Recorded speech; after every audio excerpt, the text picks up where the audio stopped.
Boss Tikyo akong idol. Boss Tikyo, basig na kayo gusto i-shoutout diha. Kinsa i-shoutout nimo? Shoutout ni Boss Jimmy. Jimmy Alapag. Good afternoon mga boss. September 21, 2025 no. So Sunday. So today mga boss, padung ta karon sa Puentes Peña. At dito mga boss kay mabiltag rally ba. Beta sa dito. So ito mga boss, seriously, padung ta karon, we're heading to one of our tie-up dealer here in Cebu City mga boss no, kay one of our client from Siquijor.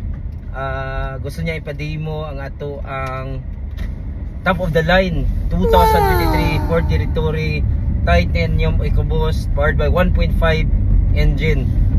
So of course top of the line na ni, nakakilis post entry, post start button na with 360 degree camera, and of course moonroof and sunroof na.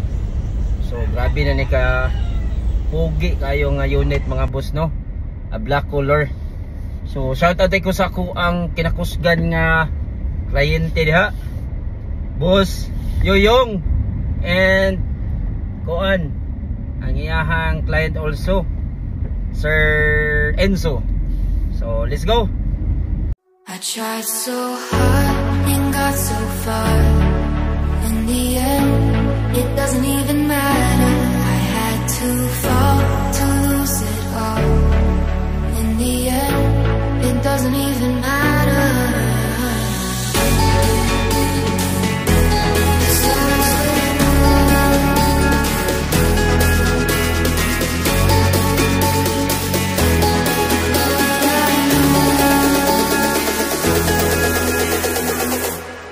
Tried so hard and got so far. In the end, it doesn't even matter. I had to fall to lose it all. In the end, it doesn't even matter. So finally mga boss, nata sa unit. Again, this is a top of the line 2023 Ford Territory Titanium EcoBoost. So this is powered by 1.5 engine, lowest in the market for only 815,000, negotiable. And of course, we have more freebies again nga units, namely free transfer of ownership, free change oil, everything, buffing. So again, top of the line, nakakilis, and post start button na siya.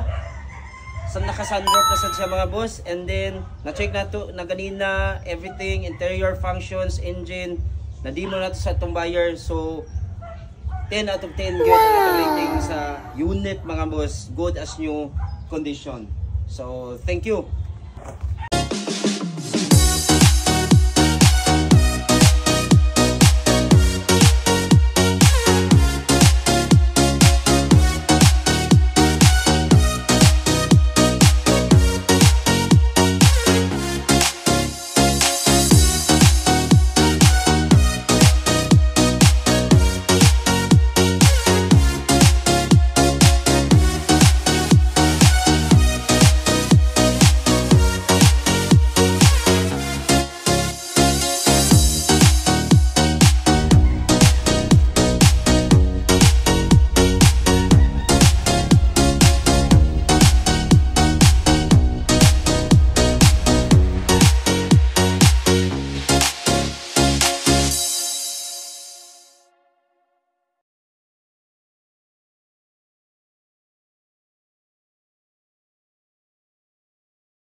So mga boss, before we end this video, ato lang isang i-flex ang ato ang mga available units diri, cash or financing. So of course in financing, in just 1 day approval. So we have Tigo 5 Ford EcoSport Titanium, new look na siya, Kia Picanto, and then MG sedan, and then Mitsubishi Mirage, all new 2025 Toyota Vios red color. So we have here Innova, and then Geely, Toyota Veloz, so MG sedan, and Suzuki Ertiga, And then we have the light Toyota light, usan ni siya. And then we have MG Nissan Navara. New look. And then we have the Nissan Navena. So muni ang ato ang di anhi karon. So thank you.